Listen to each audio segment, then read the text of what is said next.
예수의 이름을 소리 높여 찬송하네. 여러분의 인생에 있어서 최고의 날은 언제였죠?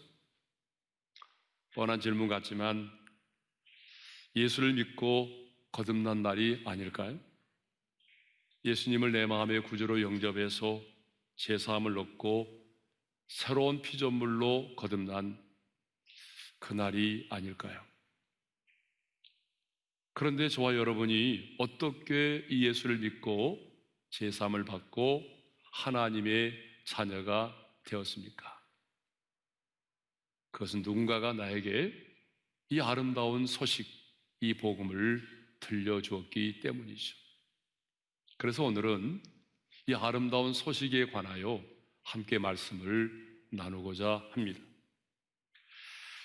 자, 오늘 본문을 보게 되면요, 아름다운 소식이라고 하는 말이 두 번에 걸쳐서 나옵니다. 자, 우리 구절을 읽겠습니다. 다 같이요. 아름다운 소식을 시온에 전하는 자여, 아름다운 소식을 예루살렘에 전하는 자여. 네. 여기 이렇게 아름다운 소식이라고 하는 말이 두 번이나 나오죠. 그렇다면 여기 아름다운 소식은 무엇을 의미할까요? 아름다운 소식은 첫째로 1차적인 의미는요, 바벨론에서의 해방을 말합니다. 이사야 선지자가 외쳤던 그 아름다운 소식은 바벨론의 포로로 끌려가서 바벨론의 압제 가운데 있던 유다 백성들이 그 압제로부터 해방이 돼서 다시 예루살렘으로 돌아오게 된다는 이런 소식이죠. 그런데 이사야 선지자는요, 바벨론의 압제로부터 해방이 돼서 예루살렘으로 돌아오게 된다는 이 아름다운 소식을 이사야 52장 7절에서는 복된 소식, 좋은 소식이라고 말하고 있어요. 우리 한번 읽어볼까요? 다 같이요. 시작. 좋은 소식을 전하며 평화를 공포하며 복된 좋은 소식을 가져오며 구원을 공포하며 시온을 향하여 이르기를 내 하나님이 통치하신다 하는 자의 산을 넘는 발이 어찌 그리 아름다운가. 나라를 잃고 바벨론의 포로로 끌려와서 70년 동안 바벨론의 포로 생활을 하고 있던 유다 백성들에게는 이 해방의 소식이 다시 고국 예루살렘으로 돌아갈 수 있게 되었다는 이 사실이 가장 복된 소식이었고 가장 아름다운 소식이었던 것입니다. 더구나 자신들의 힘과 노력으로 사주 독립을 쟁취한 것이 아니라 누구도 해방의 소망을 가질 수 없는 그런 절망적인 상황 속에서 갑자기 이루어진 해방의 소식이기 때문에 더욱더 감격스럽고 아름다운 소식이 되었던 것입니다. 자, 두 번째로 아름다운 소식의 제2차적인 의미는요, 예수를 믿음으로 구원을 받게 되는 것입니다. 왜 하나님의 아들이신 예수님이 인간의 몸을 입고 이 세상에 오셨습니까? 바로 우리의 모든 죄악을 용서해 주시기 위하십니다. 우리의 모든 죄값을 본인이 치르심으로 모든 죄를 사하시고 그리고 죄와 사망의 법에 매여 있는 우리들을 구원하시기 위해서입니다. 그래서 우리 예수님은 이 땅에 오셔서 우리의 모든 죄악을 담당하시고 그 십자가에서 수치와 형벌과 죽음을 당하셨습니다. 그래서 우리의 모든 죄값을 완벽하게 지불하셨습니다. 그리고 죽은 지 사흘 만에 부활하심으로 죽음의 권세를 깨뜨리셨습니다.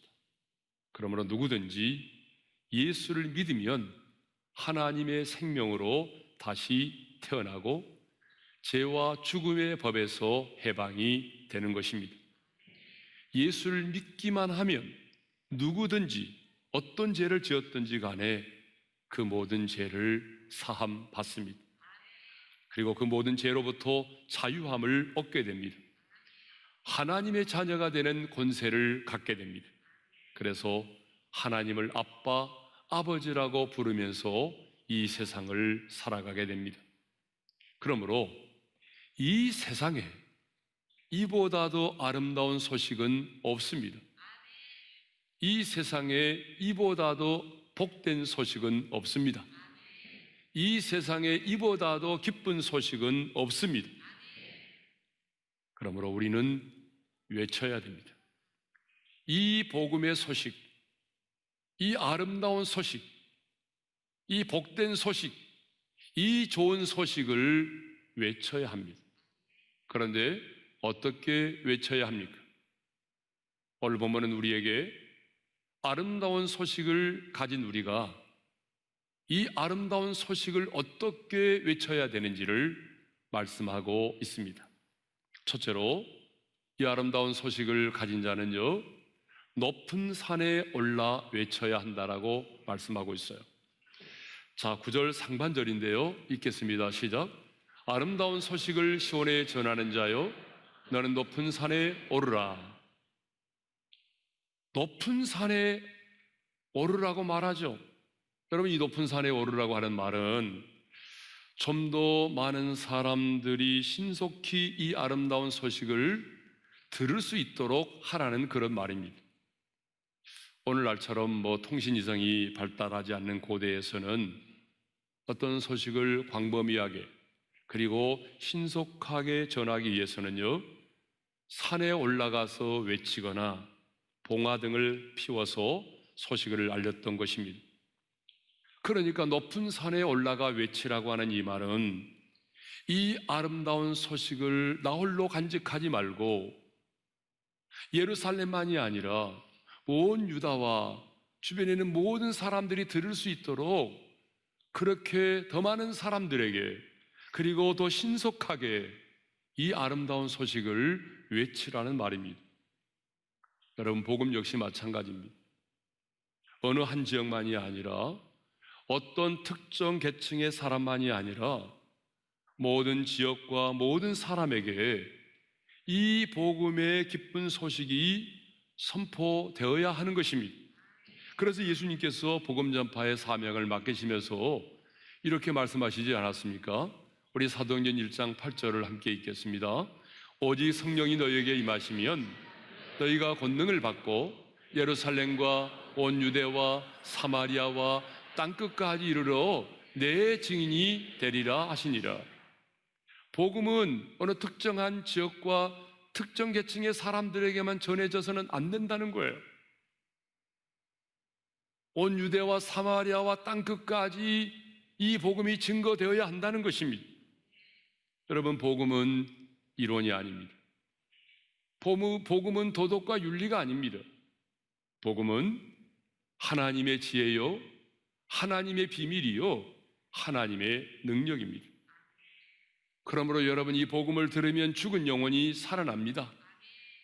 이 복음을 들으면 잠자는 영혼이 깨어납니다. 복음을 들으면 죄와 죽음의 법에 매여 있는 자가 자유함을 얻습니다. 그러므로 복음은 생명과 관련이 있어요. 복음은 도덕과 윤리가 아니라고요. 그렇게 살아야 한다, 그렇게 살면 너의 인생이 밝아질 것이다, 여러분, 이런 도덕과 윤리가 아니에요. 복음은 바로 우리 생명과 관련이 있습니다. 이렇게 복음이 생명과 관련된 것이기 때문에 여러분, 생명과 관련된 복음이기 때문에 이 복음은 신속하게 더 많은 사람들에게 전파되어야 하는 것입니다. 그러므로 아름다운 소식을 가진 사람은 될 수 있는 대로 어떻게 해야 되죠? 높은 산으로 올라가야 합니다. 사랑하는 성도 여러분, 왜 하나님의 사람인 우리가 이 세상을 살아가면서 그 분야에 가장 탁월한 사람이 되어야 합니까? 왜 우리의 삶의 현장에서 우리는 하나의 미랄이 되어야 할까요? 왜 우리가 하나님의 사람으로서 선한 영향력 있는 사람이 되어야 할까요? 부자가 되기 위해서입니까? 아니면 남보다 더 많은 것을 누리며 살도록 하기 위해서입니까? 아닙니다. 바로 이 복음 때문입니다. 이 복음을 더 많은 사람들에게 효과적으로 전하기 위해서입니다. 열왕기 7장을 보게 되면요, 아람왕 베나닷이 온 군대를 이끌고 쳐들어와서 이스라엘의 사마리아 성을 완전히 에워쌌습니다. 그러니까 이제 어떤 것도 그 사마리아 성 안에 이제 드나들 수가 없고 모든 보급품이 차단되었습니다. 그러니 사마리아 성 안에 있는 사람들은 이제는 굶어 죽을 수밖에 없는 그런 상황 가운데 처하게 된 것입니다. 그런데 사마리아 성 밖에 누가 있었냐면 바로 예전에 문둥병자라고 그랬죠. 그 한센병에 걸린 한센인 네 사람이 성 밖에 머물러 있었습니다. 왜 성 밖에 있었을까요? 쫓겨났기 때문이죠. 그런데 그 한센인, 4명의 한센인들이 이렇게 말합니다.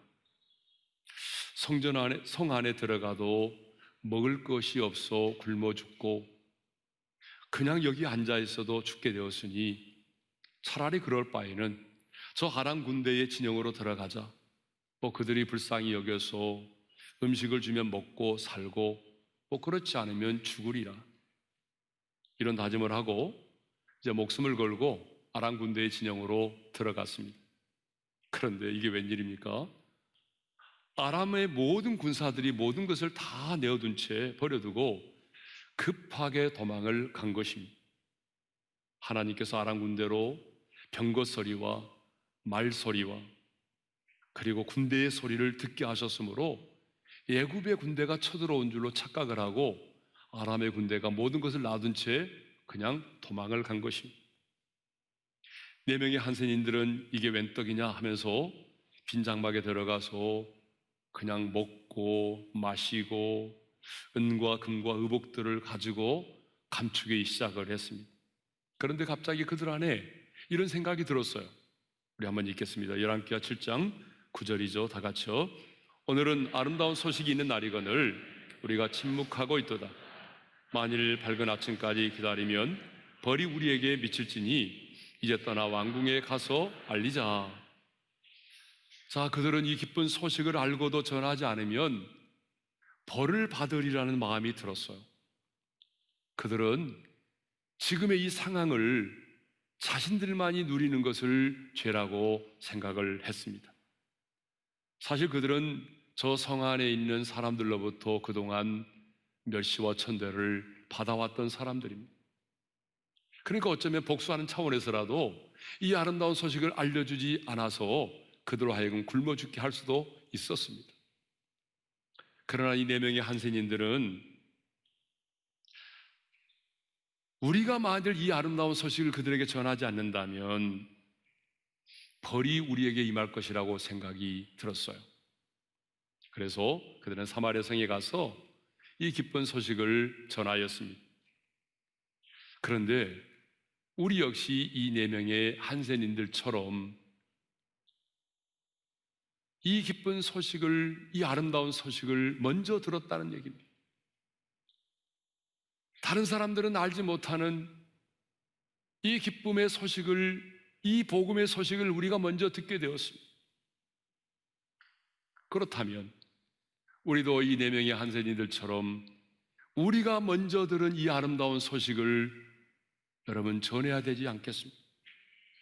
만일 우리가 이 복음의 기쁜 소식을 듣고도 복음의 능력을 알고도 우리가 전하지 않는다면 도리어 우리에게 화가 임할 것입니다. 그래서 사도 바울은 고린도전서 9장 16절에서 이렇게 말합니다. 읽겠습니다. 다 같이요. 내가 복음을 전할지라도 자랑할 것이 없음은 내가 부득불 할 일임이라. 만일 복음을 전하지 아니하면 내게 화가 있을 것이로다. 복음을 전하는 것은 선택이 아니라 부득불 내가 해야만 하는 사명이라는 것입니다. 그래서 바울은 말합니다. 내가 이 복음을 전하지 않으면 내게 화가 임할 것이라는 그런 자세를 가지고 복음을 전했습니다. 그렇습니다. 오늘 내 곁에 있는 누군가가 이 복음을 듣지 못해서 영원한 지옥의 불못에 던짐을 받는다면 여러분, 그 사람은 죄악 중에 죽으려니와 하나님은 그 사람의 핏값을 저와 여러분에게서 찾으실 것입니다. 그런데 복음에 대하여 침묵하는, 이 복음에 대해서 침묵하는 죄를 짓는 사람이 너무나 많습니다. 예전에는 그러지 않았는데요, 아마 시대적인 분위기 같습니다. 이 세상의 사회적인 분위기 때에 영향을 받아서인지는 몰라도요, 복음에 대하여 침묵하는 죄를 짓는 사람이 너무나 많아요. 하나님은 우리에게 이 아름다운 소식을 들려주셨고, 우리는 이 복음의 권세와 능력을 알고 있지만, 그럼에도 불구하고 이 복음에 대해서 침묵하는 사람들이 너무나 많아지고 있다는 것입니다. 그런데 오늘 하나님은 우리에게 말씀하십니다. 아름다운 소식을 전하는 자여, 높은 산에 오르라. 할 수만 있으면 선한 영향력 있는 사람이 되어서 좀 더 많은 사람들에게 신속하게 이 아름다운 소식을 전하라고 말씀하십니다. 두 번째로 아름다운 소식을 우리는 어떻게 외쳐야 될까요? 이렇게 말씀합니다. 힘써 소리를 외쳐라. 자, 9절 중반절의 말씀인데요, 함께 읽겠습니다. 다 같이요.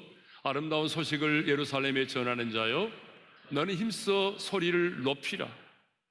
힘써 소리를 높이라고 말하죠. 여기서 힘써 소리를 높여 외치라고 하는 말은 무슨 의미일까요? 이 말은 우리가 이 아름다운 소식을 전할 때에 확신을 가지고 자신 있게 전하라, 그 말입니다. 아름다운 소식, 복음의 기쁜 소식을 전하는 자가 여러분 확신도 없이 죽어가는 사람처럼 그렇게 힘이 없이 이 아름다운 소식을 전한다면 누가 우리가 전하는 이 복음을 받아들이겠습니까? 여러분 그렇지 않아요? 길거리에서 물건 하나 파는 사람도 확신을 가지고 전하는데, 여러분 이 복음을 전하는 자가 확신이 없이 자신감도 없이 복음을 전한다면 누가 우리가 전하는 복음을 받아들이겠습니까? 사도 바울은 누구보다도 이 복음에 대한 확신을 가지고 있었습니다. 그래서 누구를 만나든지 어떤 상황에 있든지 간에 확신을 가지고 담대히 복음을 전했습니다. 로마서 1장 16절인데요, 함께 읽겠습니다. 다 같이요. 내가 복음을 부끄러워하지 아니하노니 이 복음은 모든 믿는 자에게 구원을 주시는 하나님의 능력이 됨이라. 바울은 말합니다. 복음을 부끄러워하지 않는다고 말하죠. 내가 복음을 부끄러워하지 않는다고 말하죠. 바울은 복음 때문에 수없이 매도 맞았습니다. 여러분, 복음 때문에 배신도 당했습니다. 복음 때문에 헐벗고 굶주리기도 했습니다. 복음 때문에 돌에 맞기도 하고, 이 복음 때문에 죽음의 사선을 넘나든 적이 한두 번이 아닙니다. 정말 이 복음 때문에 수없이 많은 어려움을 당했거든요. 하지만 바울은 말합니다. 나는 이 복음을 부끄러워하지 않는다. 왜냐하면 복음만이, 이 내가 전하는 이 복음만이 우리 인간의 가장 근본적인 두 가지 문제, 죄와 죽음의 문제를 해결해 줄 수 있기 때문입니다. 바울은 이것을 확신했어요. 복음만이, 내가 전하는 이 복음만이 죽은 영혼을 살릴 수 있다. 내가 전하는 이 복음만이 불타는 지옥을 향하여 달려가는 자의 발걸음을 멈추게 할 수 있다. 이 복음만이 죽은 영혼을 살릴 수 있는 하나님의 능력임을 사도 바울은 확신했습니다. 세 번째로, 아름다운 소식을 외치는 자에게 필요한 세 번째는 두려워하지 말고 외쳐야 한다는 것입니다. 자, 9절 하반절의 말씀을 읽겠습니다. 다 같이요. 두려워하지 말고 소리를 높여 유다의 성읍들에게 이르기를 너희의 하나님을 보라 하라. 아름다운 소식 복음을 전하는 자는 두려워하지 말고 담대히 복음을 전해야 합니다. 성경을 보거나 기독교 역사를 보게 되면 복음을 전하는 자들은 언제나 박해를 받았습니다. 박해를 받지 않고 핍박을 받지 않고 복음을 전했던 적은 그리 많지 않습니다. 이사야 선지자가 이 아름다운 소식, 이 아름다운 소식을 바벨론에 포로된 백성들에게 외칠 때도 마찬가지입니다. 아직 바벨론은 망하지 않았습니다. 여러분, 아직 바벨론이 망하지 않았어요. 그런데 이사야 선지자는 외치지 않습니까? 바벨론은 멸망할 것이다. 그리고 너희들은 그 압제로부터 해방이 될 것이고 예루살렘으로 돌아가게 될 것이다. 이 아름다운 소식을 외쳤잖아요. 바벨론이 지금 망할 기미도 보이지 않습니다. 그러므로 이 이사야 선지자가 외쳤던 아름다운 소식은 곧 바벨론 통치권에 대한 도전이고 바벨론 입장에서 보게 된 반역적인 행동이죠. 그러니까 이런 아름다운 소식을 두려움이 없이 담대히 전한다는 것은 결코 쉬운 일이 아니었을 것입니다. 하지만 이사야 선지자는 이 아름다운 소식을 두려워하지 말고 담대히 외치라고 말합니다. 그렇습니다. 아름다운 소식, 이 복음을 전하는 자는 핍박이 따르더라도 위축되지 말고 담대히 복음을 전해야 합니다. 바울은 로마의 셋집에 머무르면서도 주 예수 그리스도에 관한 모든 것을 담대히 거침없이 가르쳤습니다. 사도행전 28장 30절 31절입니다. 다 같이요. 바울이 온 이태를 자기의 셋집에 머물면서 자기에게 오는 사람을 다 영접하고 하나님의 나라를 전파하며 주 예수 그리스도에 관한 모든 것을 담대하게 거침없이 가르치더라. 에베소 6장 19절도 보게 되면 사도 바울은 에베소 교회 성도들에게 복음의 비밀을 담대히 알릴 수 있도록 중보 기도를 부탁합니다. 함께 읽겠습니다. 다 같이요.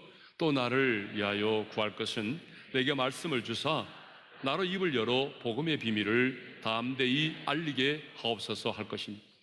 왜냐하면 바울은 복음을 전하는 곳곳마다 항상 유대인들로부터 엄청난 핍박을 받아왔거든요.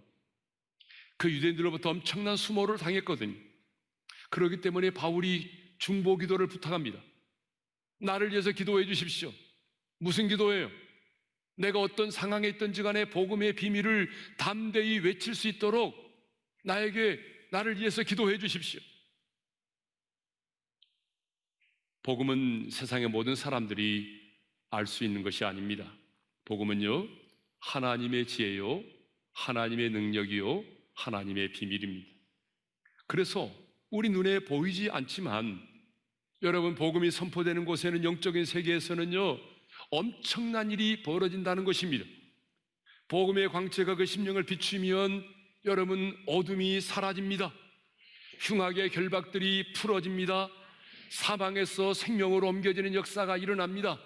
우리 눈에 보이지 않지만 여러분, 복음이 선포되고 복음을 받아들이면 그 사람의 이름이 하나님 나라의 생명책에 기록됩니다. 이것이 복음의 비밀입니다.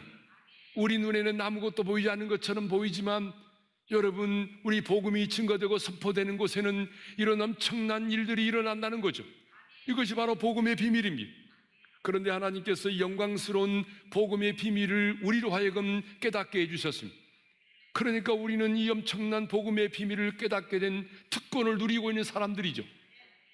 복음의 비밀을 알리는 이 복음의 전파는 희생이 아닌 특권입니다. 그러므로 우리는 예수를 믿으면서 제사함을 받고 예수를 믿으면 제사함을 받고 하나님의 생명으로 다시 태어난다고 하는 이 영광스러운 복음의 비밀을 담대히 전해야 합니다. 이사야 선지자의 외침처럼 우리는 이 아름다운 소식, 복음의 좋은 소식을 높은 산에서 올라 외쳐야 됩니다. 힘써 소리를 높여 외쳐야 됩니다. 두려워하지 말고 담대히 외쳐야 됩니다. 저는 우리 성도들이 어디에 있든지 간에 무엇을 하든지 간에 가장 아름다운 소식을 전하는 자들로 살아가기를 소망합니다. 왜냐하면 하나님께서 우리를 이 아름다운 소식을 전하는 자로 부르셨을 뿐만 아니라 이 복음만이 죽은 영혼을 살릴 수 있는 하나님의 능력이요 하나님의 비밀이기 때문입니다. 그리고 복음을 위해 사는 자는 결코 자신이 살아온 인생을 후회하지 않기 때문입니다.